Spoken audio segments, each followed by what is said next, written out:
and they would fire double balls with chains, things that would go out, grab the ribbing, rip it apart. Oh, I can see, ladies and gentlemen, that we starting to have some action here.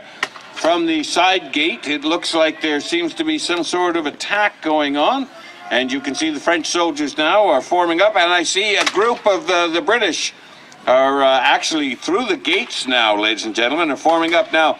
You will see that the French will try to put together as quickly as possible their lines so that they can meet this assault head on. And there's, of course, the commander indicating exactly where everybody has to be and where they're going to be. Discipline was critical to all of these battles, ladies and gentlemen. Drilling relentlessly so you understood where you had to be. And when you got the order, you took that position. Oh my goodness, I see an awful lot of redcoats coming through the gates there. So it looks like we have about equal forces on each side at this moment. Now, it's interesting to note with the mention of training. Training during the Napoleonic era is very different from a modern soldier. Modern soldiers, of course, are taught initiative. They're expected to be a bit more clever and think on their own on the battlefield while still obeying orders. But during the Napoleonic eras, you didn't want that. The men were like clockworks. They had to all work together in sync. Your independent opinion didn't matter. You were part of the big machine, and you had to move with everybody else. If you failed and you weren't working well, you would be ripped to pieces out on the field by your enemy. And as I mentioned earlier, ladies and gentlemen, it's very important that when you're doing musket fire, they give the order you all fire at the same time. That way you're really filling the air filled with lead. And of course your opponent are lined up just as you are, in a line facing you. The idea is to try and take possession of the field and slowly move that enemy or opponent to wherever you want them to be. You may see the French line dropping back to accommodate the aggressiveness of the British troops. But the British were famous for trying to get as close as possible, and then after a volley, fixing their bayonets and charging.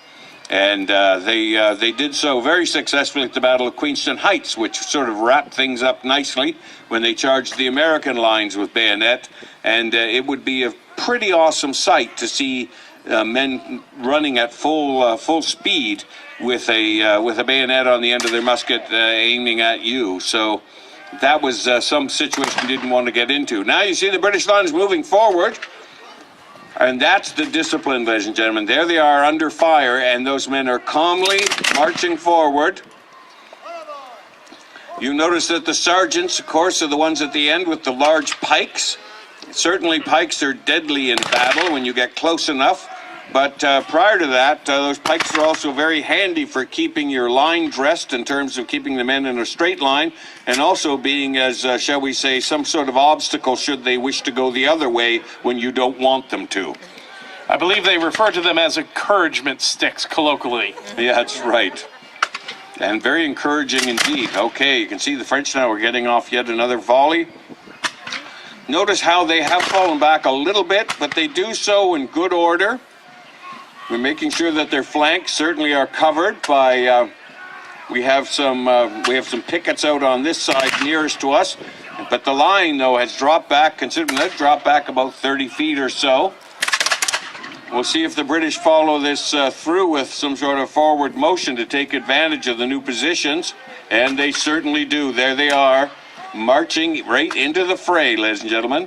They've taken a longer position. Now watch for the British volley.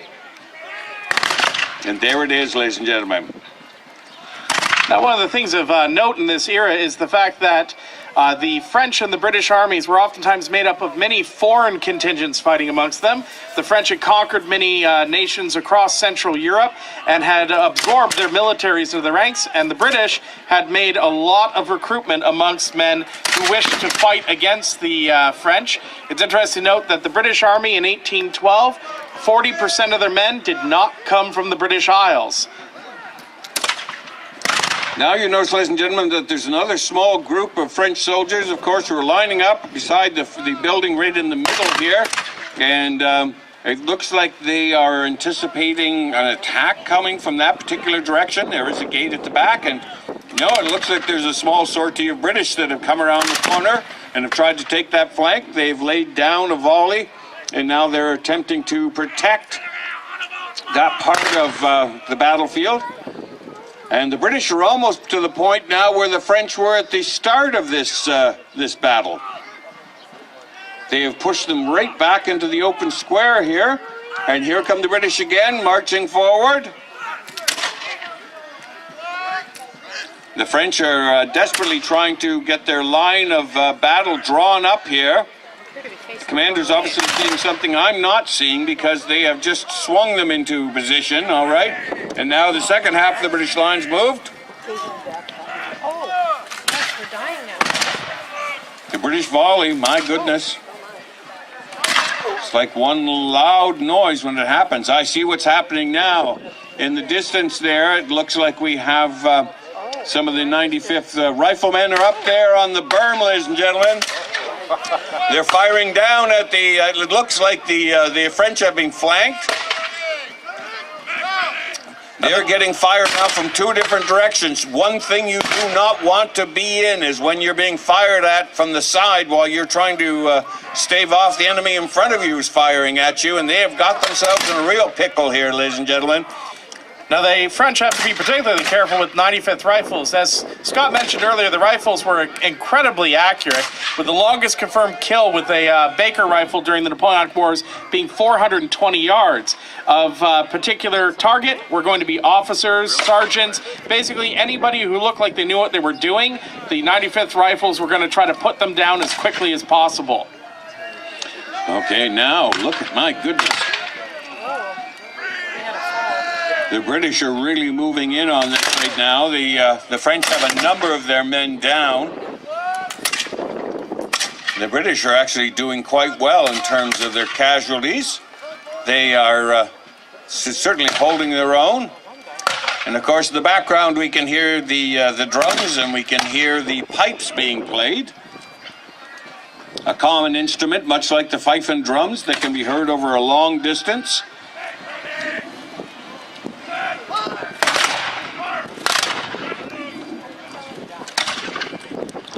There you go, ladies and gentlemen. They are really pushed into a pocket here now. Not only are they being they're shot at from the side, but also from the top of a hill, which is very, very difficult to deal with. You notice, of course, the rifle's all dressed in green.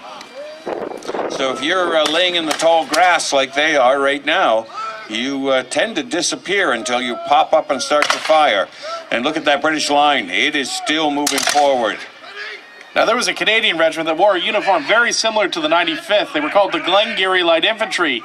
Their nickname for the local eRLY for their camouflage capabilities was the Black Stumps, because at a distance you could only see the top of their shakos poking out from the brush.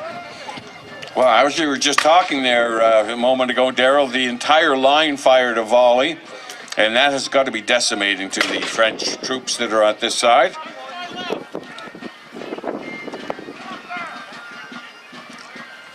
And we can see the general now making decisions, and they're sending off messengers. It looks like they're holding on to their own quite well here, but it's going to be very tough for the French to come back from this one.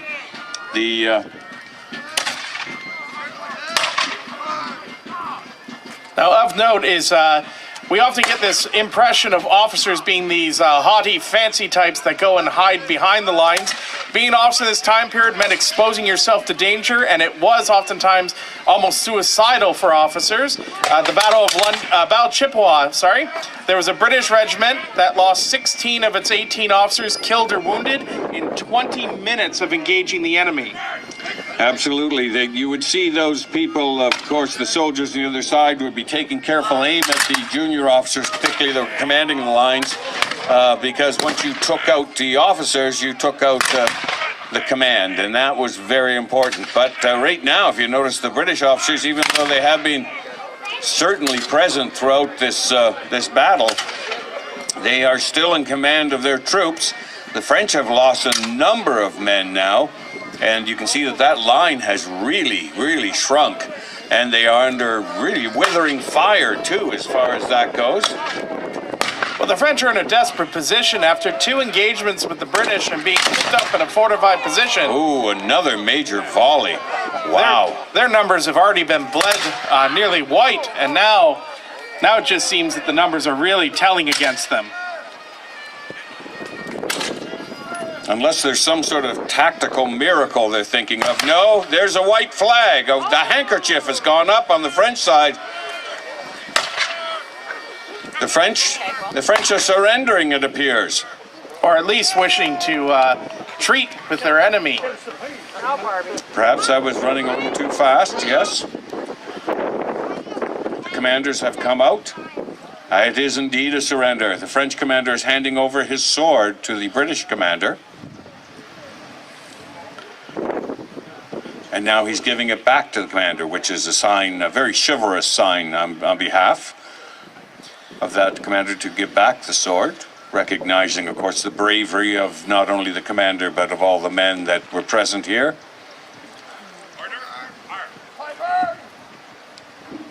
And now at this time, ladies and gentlemen, we were going to have the lament paid for all the men, of course, that were shot at this time. So you will see the troops will remove their hats and the piper will come forward to play the lament. We would ask you to, in reverence, recognize this.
Especially those riflemen up on the hill. Big guys below us? Yeah.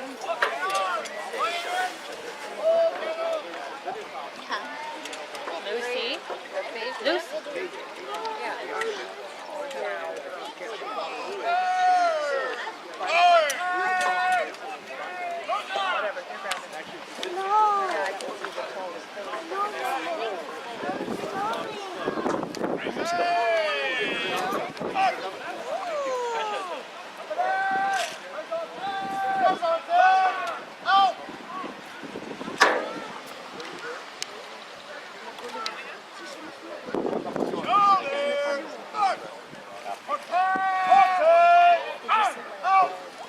Who's the guy with the top hat? I'm not sure. Probably a French diplomat. Did he? Good. Doctor? Coroner? Good. Butcher? Wait, with the butt? Did you see the one French guy? Yeah, it's oh, Roll down the hill? Yeah. The neck guy? yeah, right? Got shot. You went like... Yeah.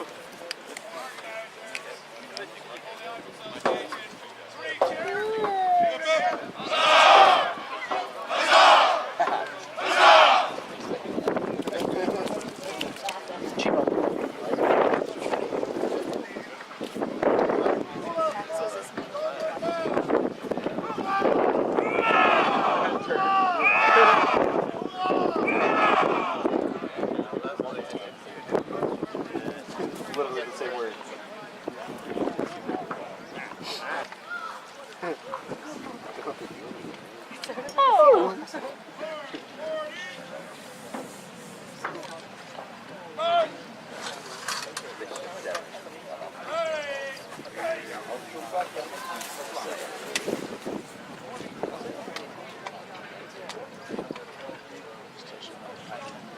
cannon. Remember in Vineland? They do that like festival. And they just have a cannon that carried off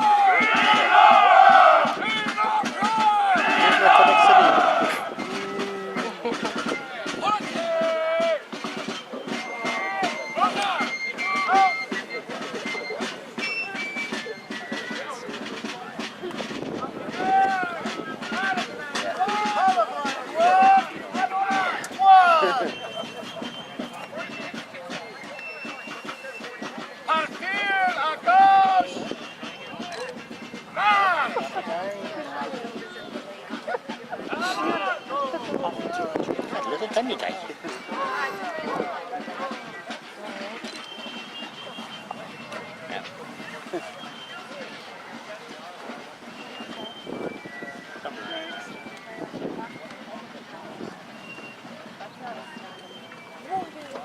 In my backpack I have Carrots. he's going the wrong way. Carrots. Pop tarts. Anna, stop. I got you. Throw a good one. I got shot feature. That's good. That's It's too far away.